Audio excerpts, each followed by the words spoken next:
Теманы улай Кезек эми 11 каналынын редакторлук серебинде кийинки жылы өтө турган президенттик шайлоого даярдык эми эле башталды. Буга чейин президенттикке баруу ниетин саналуу гана адамдар билдирди, бирок ошентсе да саясий чөйрөдө президенттик шайлоого ким барары тууралуу божомолдор бериле баштады. Учурда Атамбаев президенттик өз мураскорун калтырабы, калтырса ал ким болот суроосу да кызык болуп турат. 2017-жылы өтө турган президенттикке шайлоолор тууралуу баяндамачыбыз Элеонора Сагындык кызы токтолот. Ооба, Кыргызстанда кийинки 2017-жылы өтө турган президенттик шайлоого расмий түрдө старт берилбесе дагы даярдыктар башталды деп айтсак болот. Бул жерде белгилей кетчү эң башкы нерсе, учурда президент Алмазбек Атамбаев ушул буга чейин мен экинчи жолу мөөнөткө президенттикке барбайм деп сөз бергени бар. Мындан тышкары 2015-жылы президент ушул кийинки жылы өтө турган президенттикке барбайт, андан тышкары премьер-министрликке жана жогорку кеңештин төрагалыгына дагы өзүнө орун камдабайм деп айтканы бар.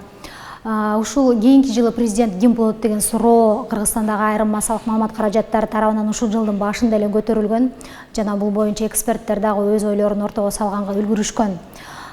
Президентке ким татыктуу деген суроомжолоого катышкан эксперттер ушул 10 чакты негизги талапкерлердин ысымдарын атап өткөн. Аларды мен дагы тизмектеп кете турган болсом, бул эң биринчи эле топ башында мурунку өкмөт башчы Темир Сариев аталат.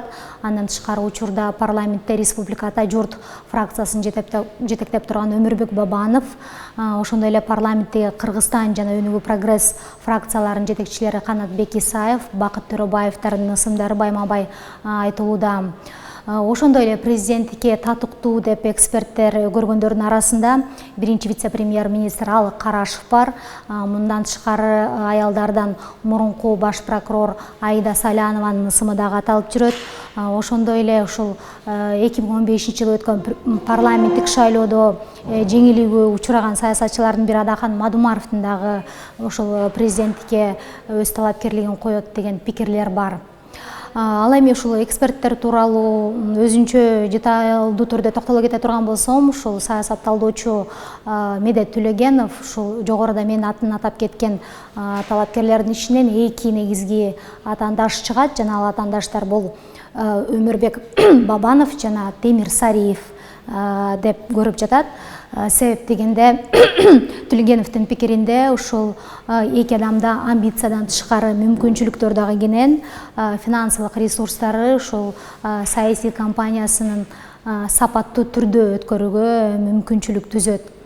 Дагы башка пикирлер тууралуу токтоло кете турган болсом, ушул Игорь Шестаков аттуу саясаттоолочу, ал дагы ушул эки адамга токтолот, бирок ушул эки адамдын ичинен ал эксперт Өмүрбек Бабановду өзүнчө бөлүп көрсөтүүдө. Эмнеге дегенде ушул кийинки президенттик шайлоодо дагы кайсы лидер башка бир саясий уюм менен, башка бир саясий лидерлер менен чогуу биригишип, бир мунасабага келип чогуу бара алса, ошол киши жеңишке жетишет деген оюн айтып атат. Эске салсак, былтыр ушул Республика партиясы Камчыбек Ташиевдин Ата журт партиясы менен биригип ушул парламентте жеңишке жетише алды. Мындан улам Штаковдун пикиринде Бабановдун бул жаатта тажрыйбасы кенен жана анын утушка чыгат, жеңет дегенге мүмкүнчүлүктөрү кенен. Бирок ошентсе дагы мындан башка саясат талдоочулардан пикирлер, жоромолдор бар.